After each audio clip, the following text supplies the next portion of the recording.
Hola, gracias por acompañarnos una vez más. Hoy tenemos el honor y el privilegio de entrevistar a Cathy Townsend. Ella es comisionada del condado de Lucie County, acá en la Florida, del distrito número 5, es el más grande del condado, de hecho. Nos ha abierto la oficina, nos ha abierto su espacio para hablar con nosotros, para contarnos un poquito sobre ella, qué la motiva, por qué tiene tantos años sirviendo a la comunidad. Ella nació acá en la Florida, es de esas pocas personas que puede decir que es floridana 100%. Cómo ha cambiado nuestra comunidad, qué espera ella para el futuro de esta área de la Costa del Tesoro y del condado de San Lucie, un poquito de personal de ella también, y sobre todo el trabajo, todo lo que ella hace, lo que ha hecho, sus planes para el futuro. Todo eso lo vamos a tener en esta entrevista, muy interesante. La entrevista es en inglés. Ustedes saben que aquí el canal les puede dar la traducción para que entiendan un poquito más de todo lo que hablamos, o la escuchen en inglés, no hay ningún problema. Gracias, acompáñenme. Thank you for taking the time.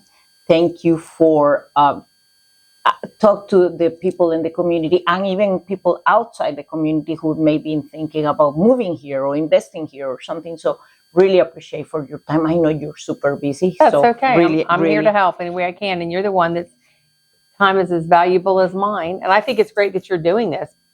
It's actually a nice service you're providing as a realtor. Thank you. Thank you so much. I have a few questions for you. And my first question is, who are you? Beyond being who are you?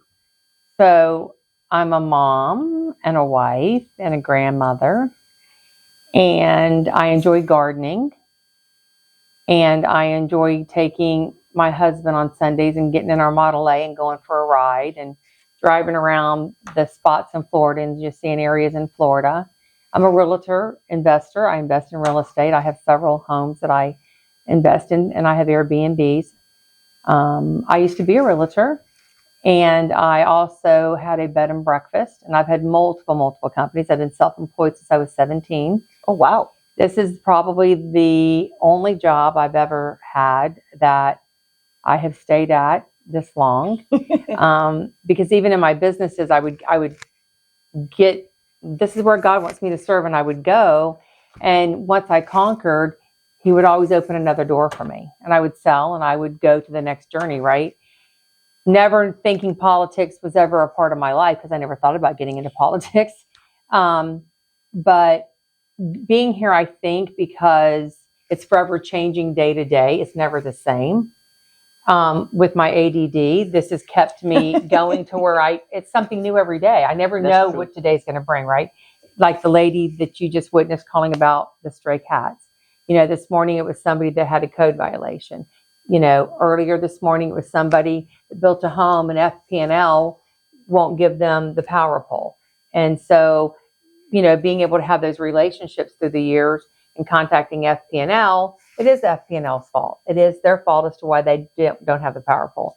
And it's partially because of a new law that's changed, and FP&L is not wanting to abide by it because St. Lucie County is one of the only counties enforcing the new law. And so they are going to have to abide if they want to bring power to St. Lucie County, right? So it was helping them understand that and helping the resident understand that too. So every day is a journey and every day is a different thing. It's like an adventure. It is. Other question is, because I didn't know until I was preparing for this interview, you are a Florida native. Yes. So what does San Lucie County mean for you as a Florida native? Were you born? You born where? So I am a Florida native. I was born in Daytona Beach, Florida. Oh, yeah. And I grew up with NASCAR. Nice. My brother worked for a lot of the families that are in NASCAR, the Elliott family, Bobby Allison. So the France family's granddaughter and I went to high school together. We graduated together. So I had the honor of being able to see the first races on the beaches in Daytona and and then graduating in 79, I, for a very short time, lived in Flagler County, and then I came here. And so this has been my home. This is where my kids were born and raised and grown up. And this is where I've had the bulk of my life because I came here in my 20s. Oh, wow. And when I came here, I worked for a lounge and a bar at the time that was extremely popular back then called Frankie and Johnny's, where Gary Stewart, a country western honky tonk singer, sang.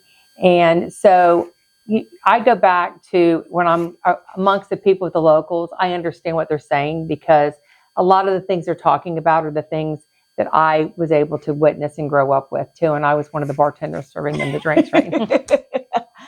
How long you been a public servant? Well, I've been in office as a county commissioner for 10 years.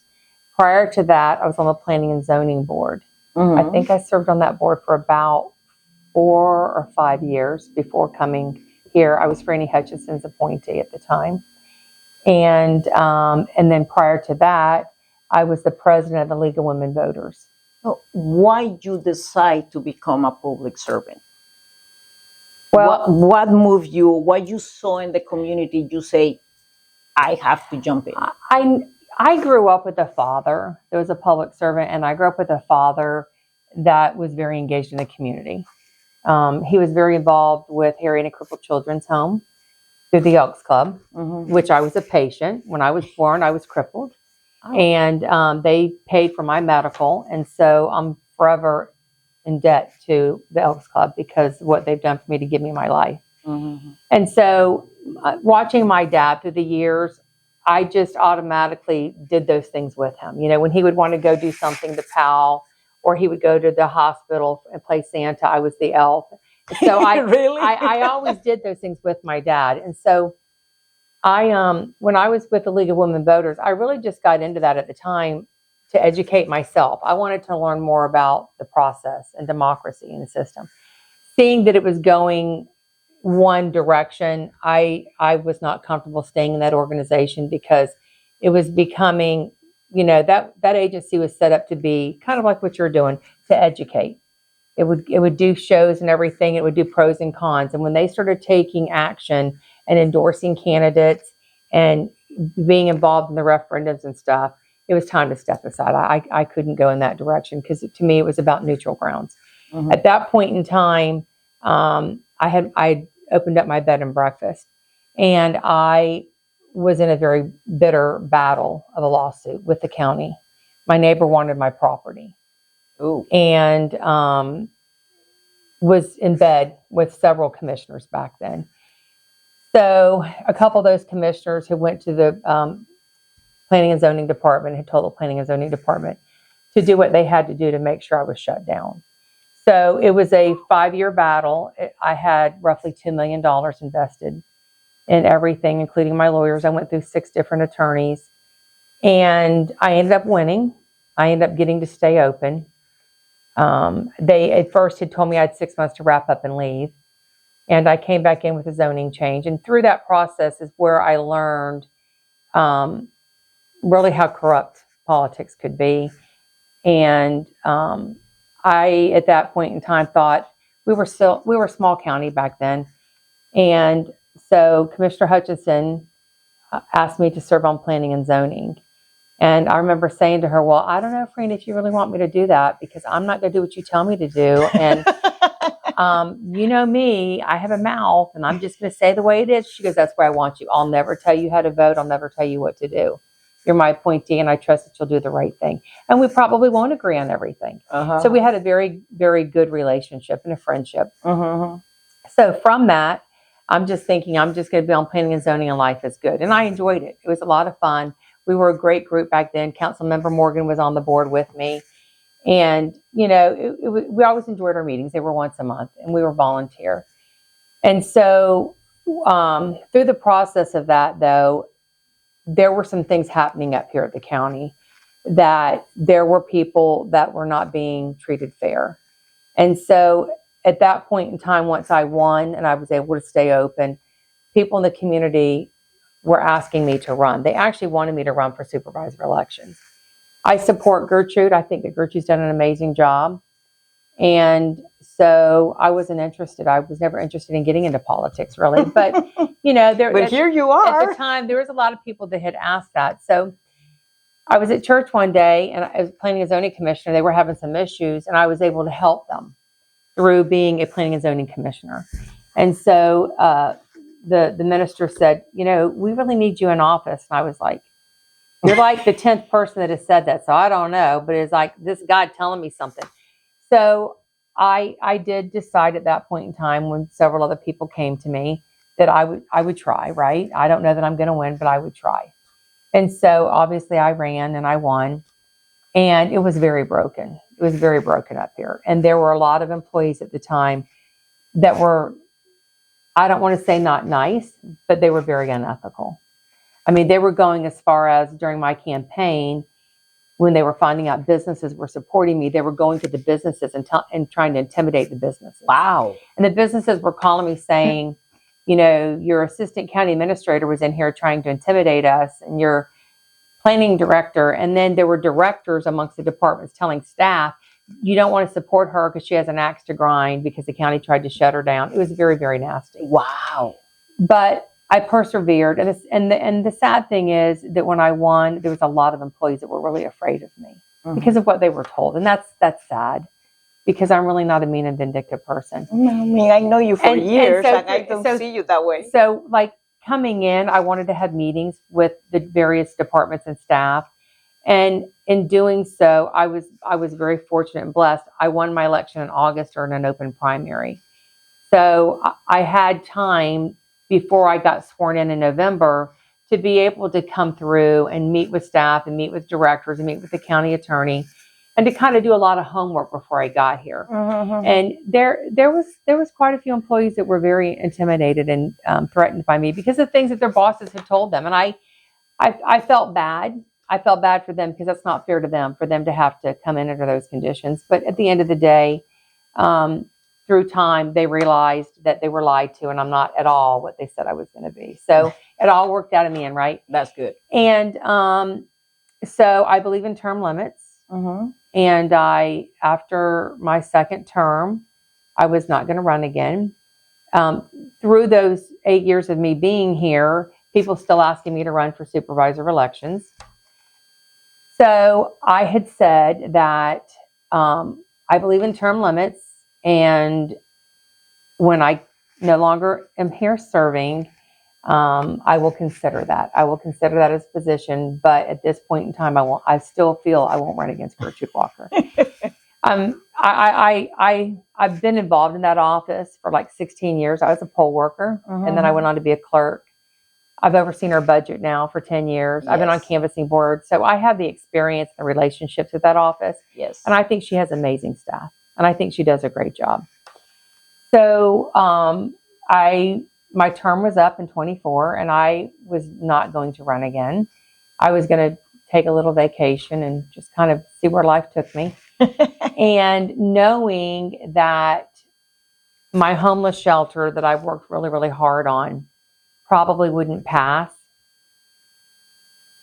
and knowing the direction that the county possibly could take to support the TCBA and the realtors and stuff, I felt that I needed to stay one more term, because I knew what could potentially happen with 3 new commissioners sitting up here with the other 2 that had only been here for 2 years. And so several people did ask me to stay, so that there would be somebody up here that has a little bit of knowledge and a little bit of background. So I agreed to. And I'm sure you got the mailers about me. It was a very bitter, ugly race. Yep. However, the voters decided to keep me. So I'm here. And so the unfortunate thing is the airport's not moved forward, and neither has the homeless shelter. Yes. I'm still not giving up on it. I still have 2 more years to try to make something work. And at that point in time, then in 2028, I have decided I will be running for supervisor elections, and I have filed. I have gone in there and I've spoke with Ms. Walker. She's not running again, and I've spoke to her staff. So I'm looking forward to that. And at the end of the day, when I win, it's going to be a wonderful thing. Should I not win, that's okay too, because I'm very blessed that I can financially afford to retire.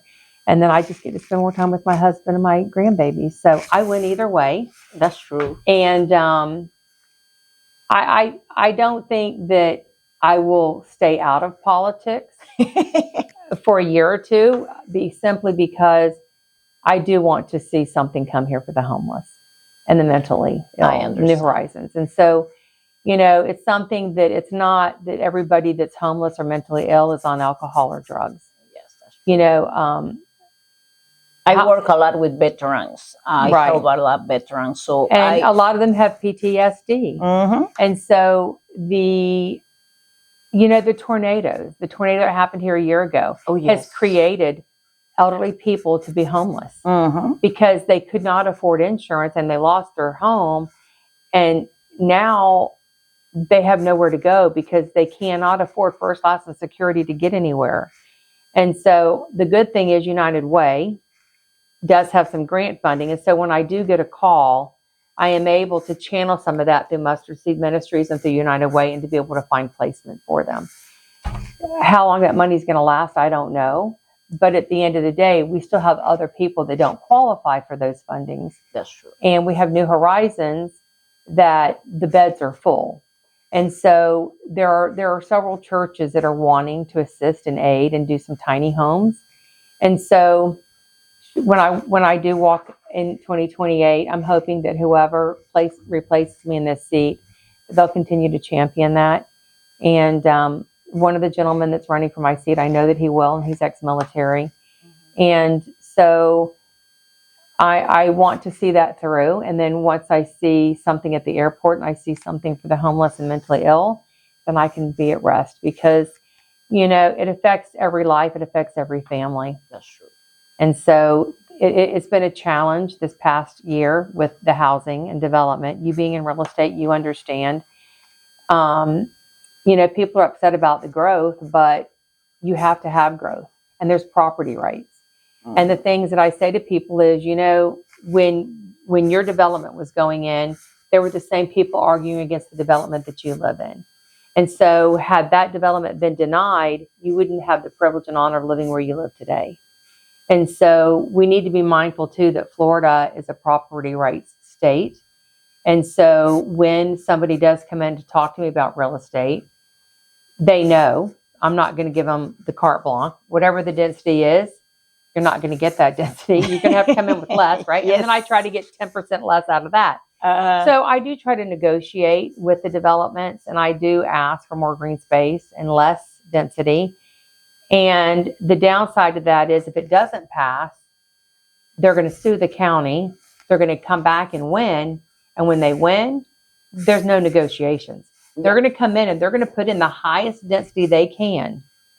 And then you're really going to be overcrowding a lot more things. I do agree with a lot of the constituents that the infrastructure needs to be in place. Yes. And that's part of what development does, is they're responsible for that because they're affecting the traffic. So they have to pave the roads and widen the roads and do the turn lanes. Sometimes it's not done quick enough and put into place before the development. So I would like to see some change in that has to be put in and done before they get their COs, so that I think people have a little bit more ease of mind of knowing that the roads and everything will be able for them to travel. I know there's a lot of controversy about the airport. I think it's a separate animal right there with the airport, because especially now they see Bureau Beach having all that attraction, and we sitting here in this for years just waiting for. So yeah. Well, we did last year get our 139 certification. Yes, and so that's a game changer for us here at the airport. Vero has had their 139 certification for years. They've never I remember that. Used it. Yes. I remember that. I moved here 25 years ago, and I remember hear about it. And so it's like, okay, I mean, yeah. And they've had a successful restaurant out there. And I think it's great that it's just taken off. And I know several people that have flown out of the airport, and it's been a wonderful experience.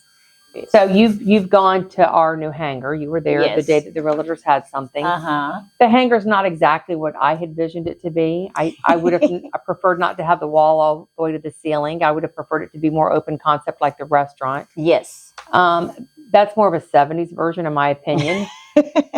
But it is what it is. So I'm just hoping that I get to see something there before I leave office in 2 years. I just want to fly from there and don't have to go to the airport when I have to visit legislators in Washington or go to a conference somewhere. I would love to just don't have to drive all the way to Orlando, Palm Beach, or anywhere. Just get it from here. That would be awesome. Yeah, no, Palm Beach and Orlando, they're busy airports. They are. And I don't think this is going to be like that in our lifetime. No. But it would be nice to be able to, like I love the little Melbourne airport. I fly out of Melbourne every chance I get because it's easy in, easy out. It's clean, it's cute, it's great. I fly to Boston from there. Yeah. And I was like, perfect.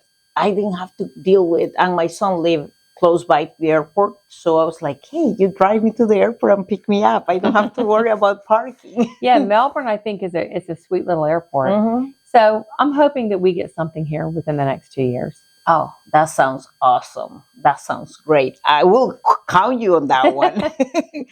Now, let me ask you, I know, we talk about your journey, everything.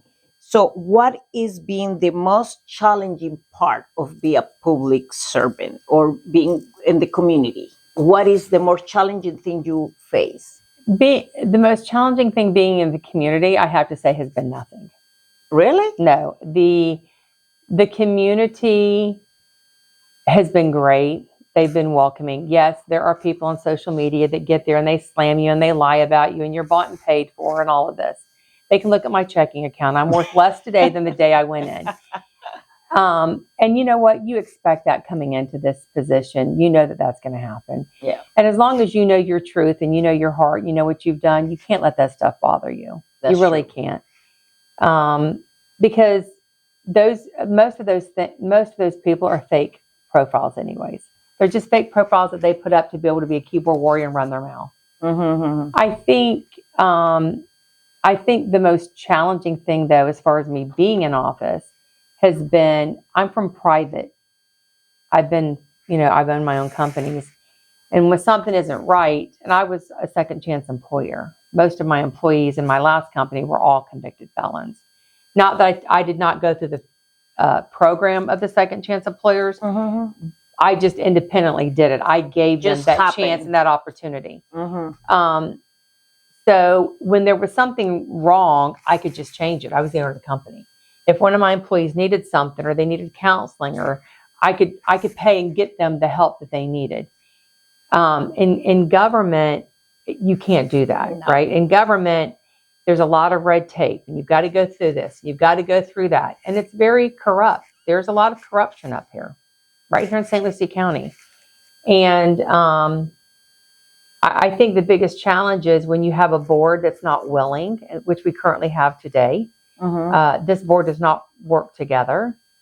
And we don't work together because it's a young board and they don't really understand that we're the boss. Administration isn't. Yes. And so it's challenging to get stuff done. It's also challenging because this last election was so nasty, which a lot of that came from our chamber. Our chamber is dividing people. It's dividing businesses. It's dividing personalities. And they're getting into things they should never be getting into.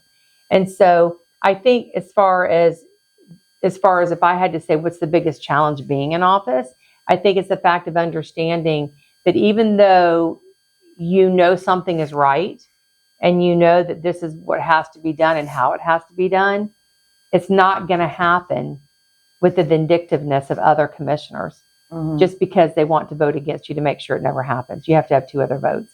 Nothing can change and nothing can happen without 3 votes. And so if you don't have a board that can't put their personal feelings aside and do what's right for the people, it's very challenging to get anything done when you're working with people that have hidden agendas. Yeah, that's true. And I have to say that's never been like that in the 10 years I've been here until now. Oh, wow. That's a lot. So in those difficult days, when you face that, what keeps you going? What keeps me going is the fact of knowing that every 4 years there's an election, and hopefully, It's a hope. hopefully residents see what's being done, and they don't want the nasty drama and negativity up here, and they vote them out of office. The other thing is, for me, I know that in 2 years I'll be walking away from this position, and I won't have to be a part of the drama. And I'm either going to be able to lead in an office to where I follow Florida statutes.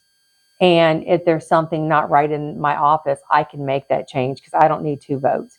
So if I go over there and there's things I think need to change, I can change that.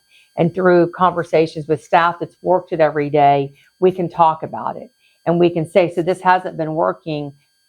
What do you think would work better? And we can change that between staff and myself. Where here, you've got to have the 2 votes. And then if you've got administration that works against you, it's very difficult to move anything. So it's, I feel bad for staff too, because every 2 years there's an election, right? Yes. And so staff finally gets used to the commissioner sitting here, and they think they have it figured out, and they know how they have to work. And then 2 years, like, those commissioners can be gone, and now you've got new commissioners, and their visions can be totally different. And so now staff has to relearn those commissioners' visions. And so I really commend our staff, because I don't think they get enough credit. People want to say things, but our staff, I mean, I go to HOA meetings and stuff, and I call them up and say, I want you to go with me because I know they're going to have questions about this and this and this. And they willingly do it. And they're not paid to do that. They're paid to work 40 hours. And when they're out with me till 9 o'clock, that's not a part of their job rate, right? And so I know what our staff does. I know that our staff works very, very hard. And I would not want to be in the position that they're in, of knowing that they can have 5 new crazies every 2 years. It's a good way to put it. I cannot believe that. So, other question, after all these years, what impact do you hope to have on people's lives in your job or in the future positions you may have? So the one thing I have done is I have championed small businesses. Yes. I came into that, I ran on that, because we've never had a voice here. It was always the big corporate. I know that I have created change, and I know that I have created a difference. And I know that small businesses now have a voice. And there are programs here and in place to help somebody be able to come to St. Lucie County and live the dream. And the other thing is, our families that are here that homeschool and they want their children in 4-H, but they can't afford the property out west of town, but they can live in Indian River Estates or Lakewood Park. I was able to get a law put into place that they can have chickens, and their kids can still be a part of 4-H, and they can be a part of that club and a part of that 4-H family. And the homeschool people and families wanted the chickens because when they teach homeschool, it's a part of some of the courses they take. And the sustainability of, here's the chicken, it's a pet, but it's also eggs, which is food. And so, and then the other thing is, we had families here that needed to replace culverts that couldn't. So by me creating the culvert assistance program, a small homeowner that lives month to month that does try to take care of their property but can't afford to replace a culvert, the county has in place that we can assist them and do it at a much cheaper price than a main company. And then we let them make payments back every year over a 10-year period. Mm-hmm. So some of those programs that I was able to put into place and implement, because I thought outside the box, because I was a private business owner, right? Those programs I know will remain in place because they've been very successful. So I hope that that's the one thing, that if somebody wants to remember something, I just hope they remember that I was the one that came up here to fight for us, and I was the voice. That's really good one. I mean, I remember when those things started getting in place, and it really make a difference on people. Well, the other thing too that I felt wasn't being done was with the realtors, for example. And it took time to build this relationship, but I would say to them, I sold real estate. I know how it works, right? And real estate is something that you build over time. And when you sell a house to somebody, you want them to come back to you when they want to sell and go bigger, or when a child wants to own a home, or mom and dad. So you want them to remember you. You want it to be a great experience. And a realtor, with all the laws you have to do, you can't know all the planning laws and what can be allowed and what's zoned, right? So I've always said to the realtors, listen, I'm a phone call away. Pick up the phone and call me, give me the address, and I will tell you if your client can do that. I will tell you if it's an allowable use. If not, I'll tell you what it would take to get there. And so there has been a lot of realtors that have actually utilized that, and they've done that. Yes, they'll call me and they'll say, hey, I'm looking at this piece of property and I've got my clients. They want to do this. What do you think? And so by doing that, you, the realtor, are doing the due diligence for the client, and you're giving them the information, and you're getting it in 5 minutes versus them having to come up here and fight through the red tape to get the information and take days and weeks. Yes. And so I hope that the other commissioners can continue to build those relationships with the realtors, because, to me, and I've always said this, the realtors outside tourism is the two biggest things in your community. That's true. Now, a little bit about St. Lucie, the lifestyle, the identity here. For someone who is here already, so what this make this community special for you in your point of view? Well, I think what makes St. Lucie County special and stand out of all 67 counties in Florida is we don't have a lot to do as far as nightlife. We have a lot of sports bars and stuff like that, but we really don't have a place that, like, if you and I wanted to get a group of girls together, we wanted to go somewhere and we just wanted to let our hair down and have some salsa dance, whatever, there's no places to do that stuff here, right? It's not. Now, we have a great arts. Like there's several people that do painting classes and art classes and stuff like that. We have fishing and diving and snorkeling, and we have the boats that go out, and so for the water and the kayaking and all that, we have that. We have horseback riding on the beach. But what I think is so unique about St. Lucie County is we have a lot of nonprofits here. That's true. And the nonprofits that we have channeled the fact that we really don't have a lot of things to do that you would go to as a group. And so they've been very creative and outside of the box on the events that they plan, and that are their annual events. And they're events that people love and they look forward to going to every year. Like the Humane Society and their fur ball. They just had it, right, 2 weeks ago. People look forward to that every single year, and they change the themes around or whatever. The chili cook-off, right? It is awesome. The taste of St. Lucie, right? So the mustard seeds tea every year, like that.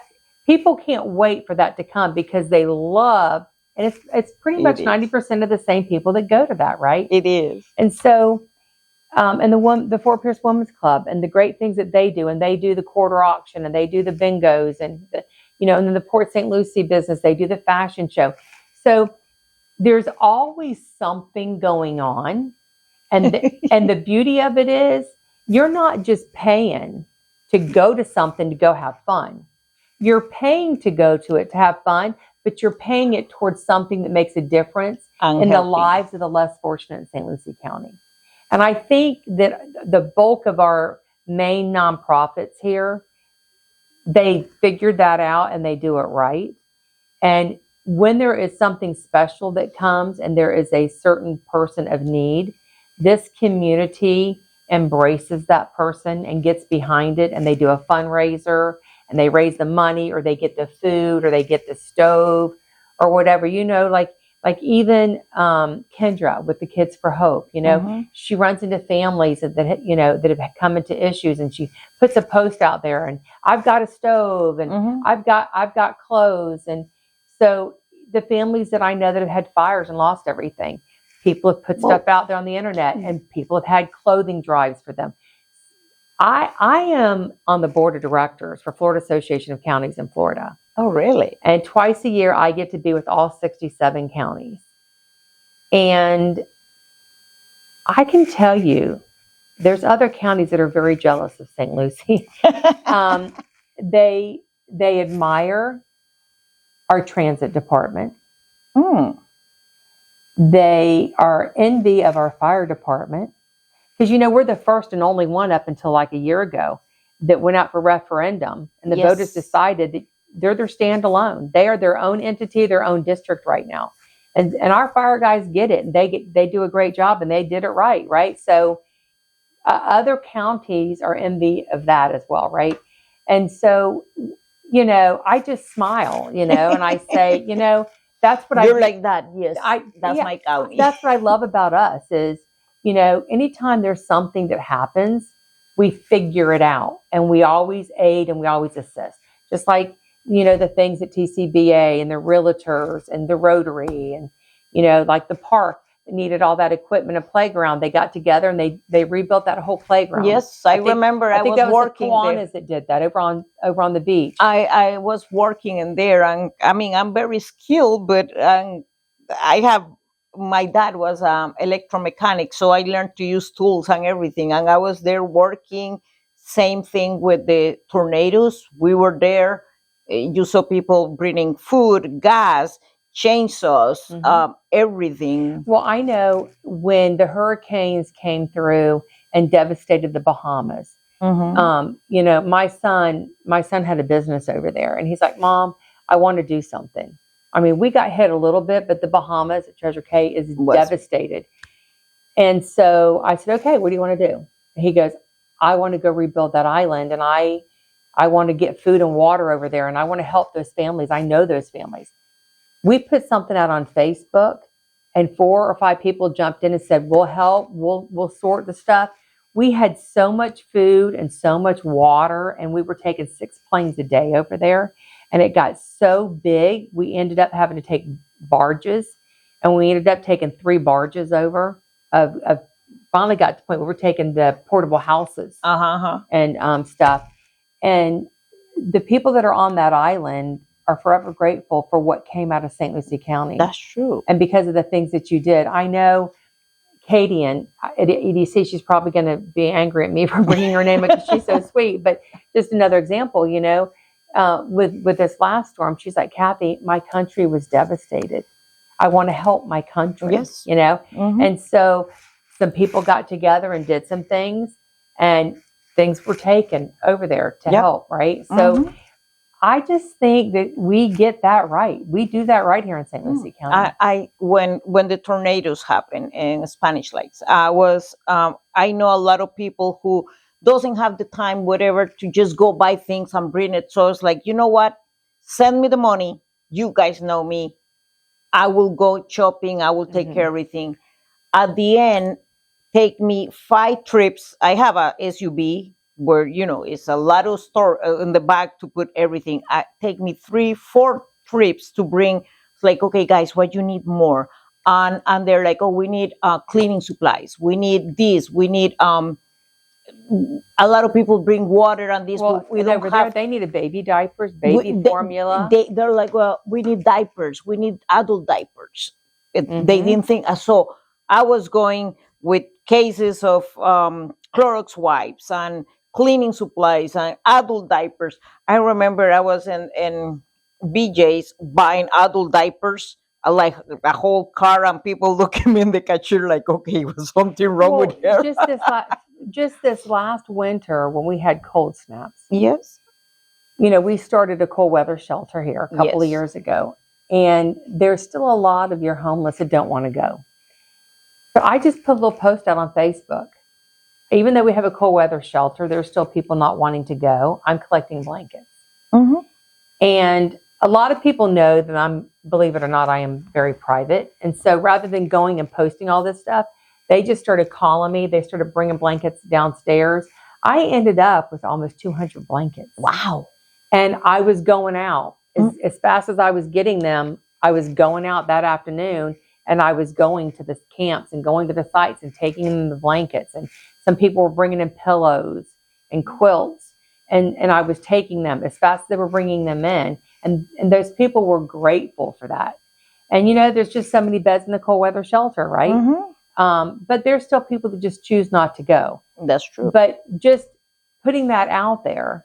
It is awesome. The blankets that came in, I, at Christmas, discovered that the people at New Horizons, there wasn't going to be a Christmas for them. And I said, so they don't get a present or anything? And they were like, no. So I just threw something up on my Facebook page. I collected a blanket for the patients out there and board games. That's nice. And so I was able to, and then, I think I ran short a few or whatever, and I went and picked them up, but they all had a Christmas gift. Right? Something. And I just don't know that I'm sure there's other communities that do it, but I don't think there's other communities that do it the way we do. This community have a lot commitment and come together in many ways. Yeah, there's a lot of big hearts here. And I know I even see other people, like I'll see other people put something up on Facebook that they're trying to do, and people are just, I don't have a lot, but I can do this. That's how we are. People have big hearts here. I think that's one of the biggest things here in this community. That's what you love more about living here and serving here is that commitment we have. I'm sure. Yes, I do. I do love that commitment. I do love that. And I've been here for a long time, and I do have my friends that I've been friends with for 40 years, and this is home. This is home to me, and it's where my kids were raised and my grandkids were raised, and I don't see me going anywhere else. That's a good thing. But even with all this growth, because you say you've been here for a long time and you see the change in the growth, and we talk about it, that what you think about that growth, what excited you about, what you think is good, what concerns you about that growth? I'm not excited about the growth. I wish we could go back to the way it was 15 years ago, where it was quiet. You could get around really quick. Selfishly, that's what I wish.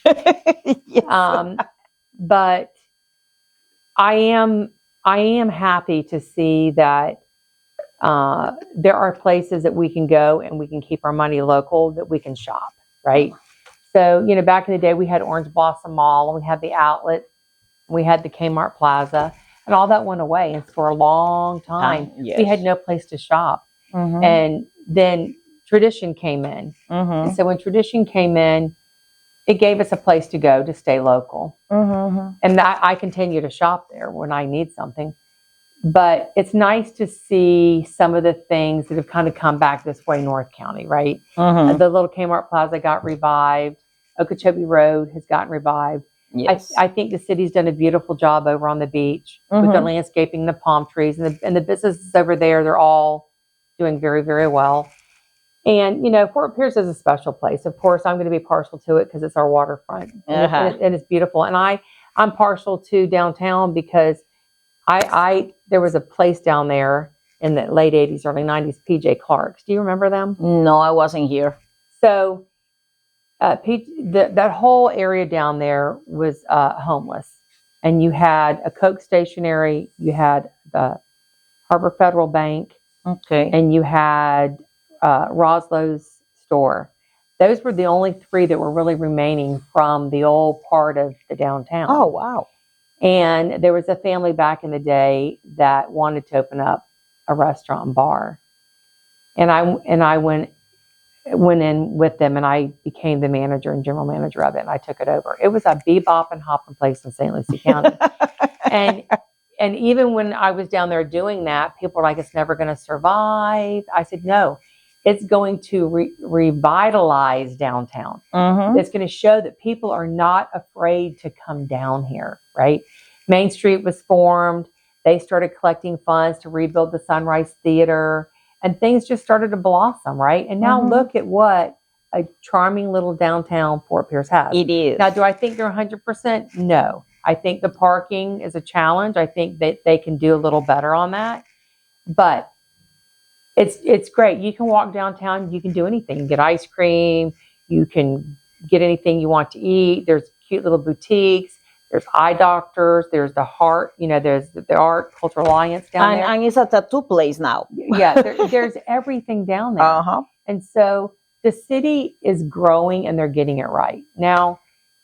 Our roads, I think Kings Highway being widened is good. It's carrying the traffic, except for the choke up at Engle Road. But I do think that there does need to be more money put in the infrastructure. We'll never have enough money to take care of our roads if they're going to be 100%. Well, there's always going to be that work needed, for the culverts and the roads. That's the biggest challenge. That's the biggest challenge. And with doing away with the taxes on homestead properties, we're going to fall short of $140 million.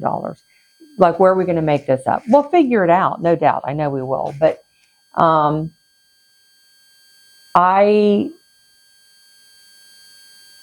glad that we have the things that we have, but I don't like the growth.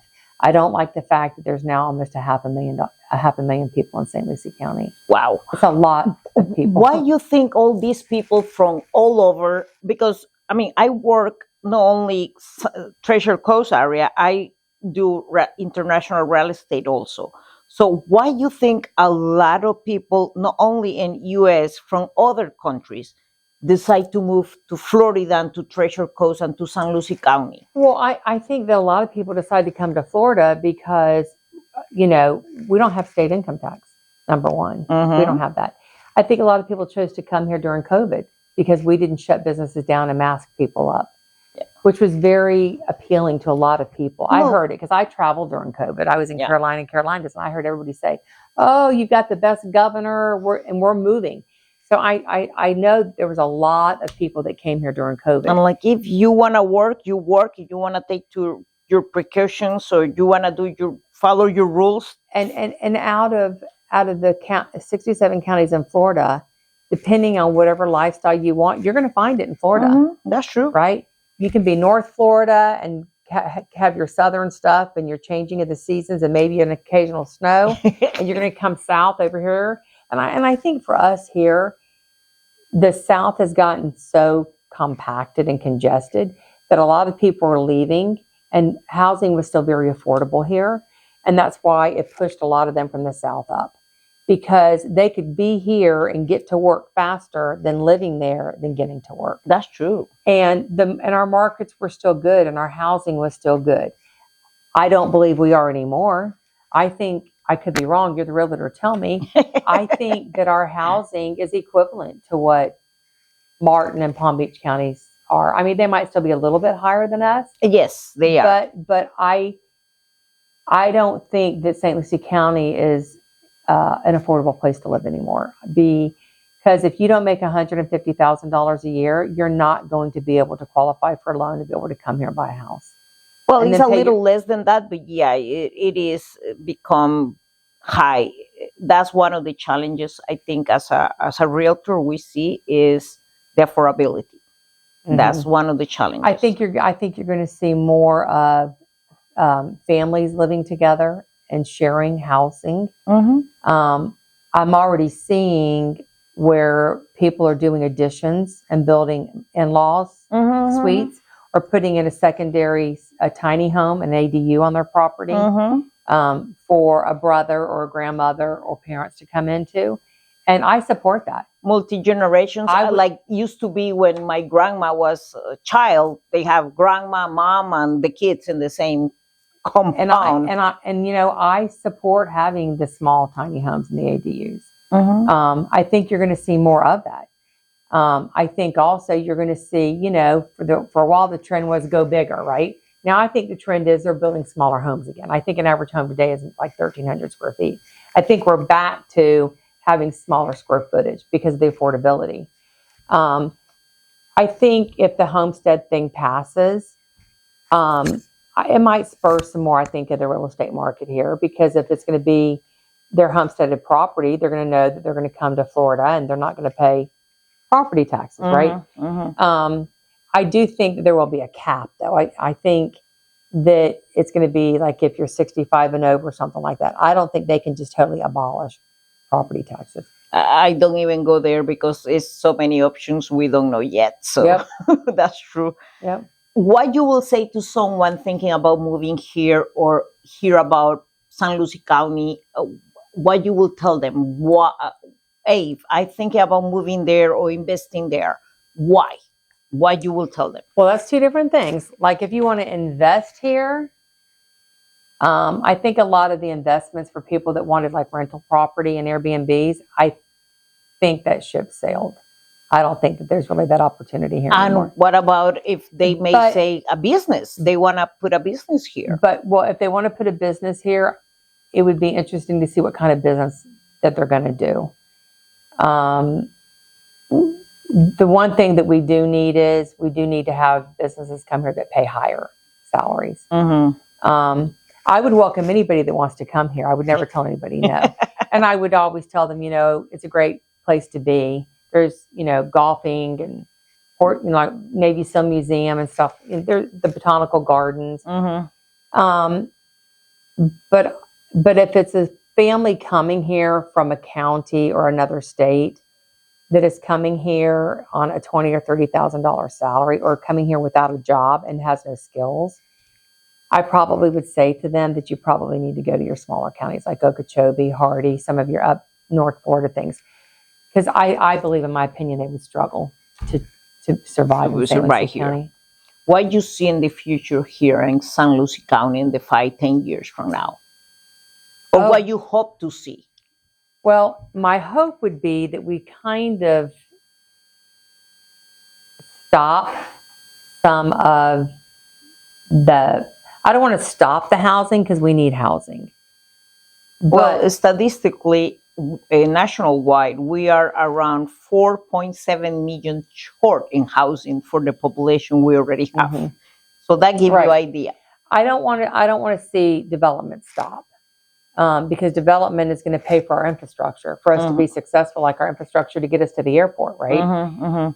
It's got to be about smart growth, okay? I would like to see some companies here that are higher paying jobs. I would like to see some more medical companies here. I think that is probably our biggest weakness is the medical professions and fields. It's very difficult to get in to see a physician. There's too many people here, not enough healthcare. So I would like to see some medical companies and physicians come here so that we could provide more medical. I would like to see several of our roads 4-laned to be able to move the traffic better, which I think that's coming. Some of the stuff coming out of Port St. Lucie, down around Range Line and Glades Cutoff, and a lot of that's going to be 4-laned. So I think that'll probably happen. I think that in 10 years, we're going to have an airport. We're going to have flights coming and going. Buc-ee's is going to be here. Yes. I think that we'll probably be about like Palm Beach. Oh, that's interesting. Now, I will give you 5 questions. Quick answer, whatever comes to your mind first. Beach or stay home? Stay home. The best hidden gem in the country? In the country or in the county? In the county. The best hidden gem? That's a tough one. I would say probably the beach on North Beach over by Queens Isle. Favorite local restaurant? My favorite local restaurant is probably Costa Azul Mexican. Coffee, water, or a cocktail? Water. So if you don't have anything to do one day, say you take the day completely off, what you will do? I stay in my pajamas, I slop my hair up on my head, and I watch Hallmark movies, and I cook. That sounds good. A last message, everything last messages for the community you want to tell them? I just, we live in a troubled time right now, and the country's very divided, especially politically. And I just hope that over the next couple of years, we can find our way back. We can find our way back as a nation, as a community. And we need to get up every day, and instead of looking at something for drama or negative, we need to be in the line and pay the person behind us at McDonald's or Starbucks. We need to pay their bill behind us. And in your grocery store and somebody's putting milk back or a loaf of bread back, we need to pay that if we have the extra $2. More empathy. And we need to learn that even though we think we're having a rough day and a tough time, there's somebody always having it a lot rougher. We don't know what people are walking through in life. So you need to always have a smile on your face, and a hug goes a long way. Thank you very much. Thank you again for your time. Thank you for all this information you give us. And I hope people get to know you better right now. Well, thank you for doing this. I appreciate you very much. Thank you. Thanks for giving me your time. Oh, your time is very valuable, and I know. Yours is just as valuable. And I really appreciate it. So now people will know a little bit about you. They know how you can spend your day off. They know you like to have a ride, and they will expect you to be at home and not at the beach. But also all the hard work you've been doing over the years. So I appreciate that. That is amazing. If I didn't live on the water, I probably would have chose beach, but I am very blessed. I live on the water, and I wake up to beautiful sunrise over it every morning. That's true. And so for me, when people always say, "Oh, let's go to the beach," or you have it in your backyard. So. I see it in my front yard every day. So yeah, for you it's not that. Thank you. Yep. Gracias por acompañarnos. Gracias por acompañarnos en esta increíble entrevista. De verdad, fue un privilegio poder hablar de tantas cosas con la comisionada Townsend. Fue muy interesante hablar de lo que pasa, de lo que no ha pasado, de lo que esperamos que pase acá en el condado de San Lucie, en nuestra comunidad, de cómo han cambiado las cosas también, desde que ella vino a vivir acá siendo muy joven, de su familia que ha crecido y sigue creciendo acá. Así es que todas esas siempre son muy importantes. No olviden suscribirse para que no se pierdan estas entrevistas que hacemos a nuestros miembros de la comunidad. Denle like y déjenme saber qué piensan de esta entrevista. Déjenme saber qué piensan del futuro del condado de San Lucie. Déjenme saber qué piensan de todo lo que nos dijo la comisionada Townsend. Gracias por acompañarnos.